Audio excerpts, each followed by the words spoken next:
तामुलपुर जिल्ला केवट जातीय परिषदनि बानजायनायाव जाफुंसारनाय फरायसा फरायसुलिफोरखौ बरायदों। देग्लायनि मेट्रिक आरो हायार सेकेन्डारि आनजादाव उथ्रिसारनो हानाय केवट हारिनि सा 30 फरायसा फरायसुलिफोरखौ मान बावनाय हाबाफारि जालाङो। तामुलपुर जिल्लानि सदर मथंगा सकनि सेराव थानाय उपेन ब्रह्म एमइ फरायसालियाव जानाय बरायनाय हाबाफारिखौ तामुलपुर जिल्ला केवट जातीय परिषदनि आफादगिरि बाबुल पाटवारिया सामलायो आरो बे हाबाफारियाव जिल्लानि गुबुन गुबुन बिबाननि बिबानगिरिफोरा बाहागो लानानै मेट्रिक आरो हायार सेकेन्डारि आनजादाव डिस्टिंसन स्टार मार्क आरो सेथि मासियाव उथ्रिसारनो हानाय फरायसा फरायसुलिफोरखौ बरायो।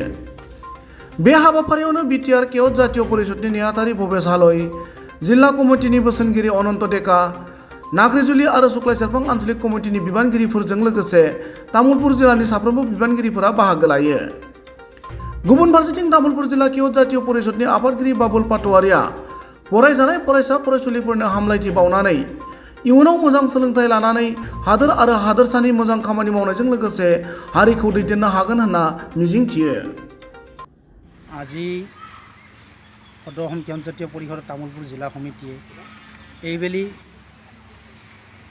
হাইস্কুল শিক্ষান্ত পৰীক্ষা আৰু অসম উচ্চতৰ মাধ্যমিক চূড়ান্ত বাৰ্ষিকৰ পৰীক্ষাত কৃতিত্বৰে উত্তীৰ্ণ হোৱা প্ৰায় 32 গৰাকী ছাত্ৰ ছাত্ৰীক আমাৰ তামোলপুৰ জিলা কেন্দ্ৰীয় জাতীয় পৰিষদৰ জিলা সমিতিৰ মুখ্য কাৰ্যালয়ত যদিওবা আমি অভিনন্দন অনুষ্ঠান আয়োজন কৰিছিলোঁ, বতৰৰ কাৰণে প্ৰতিকূল বতৰৰ কাৰণে আমি সেই তামোলপুৰ জিলা কেন্দ্ৰীয় জাতীয় পৰিষদৰ মুখ্য কাৰ্যালয়ৰ পৰিৱৰ্তে উপেন ব্ৰহ্ম এমই স্কুলত আমি অভিনন্দন অনুষ্ঠানটি ইতিমধ্যে আমি সমাপ্ত কৰিছোঁ। আজি এই অনুষ্ঠানত তামোলপুৰ জিলাৰ বিভিন্ন প্ৰান্তৰ 32 গৰাকী ছাত্ৰ ছাত্ৰীয়ে এই অনুষ্ঠানত অংশগ্ৰহণ কৰিছে। আমি তেওঁলোকক আজি এই শুভক্ষণত অভিনন্দন জনাবলৈ পাই নথৈ আনন্দিত হৈছোঁ।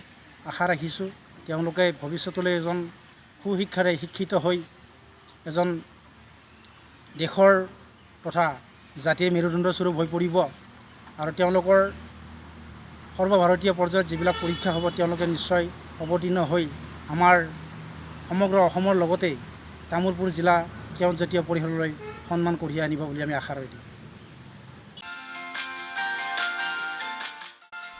हायर सेकेन्डारि उथ्रिनाय फरायसाफोरनि थाखाय गोजोनथाव खौरां।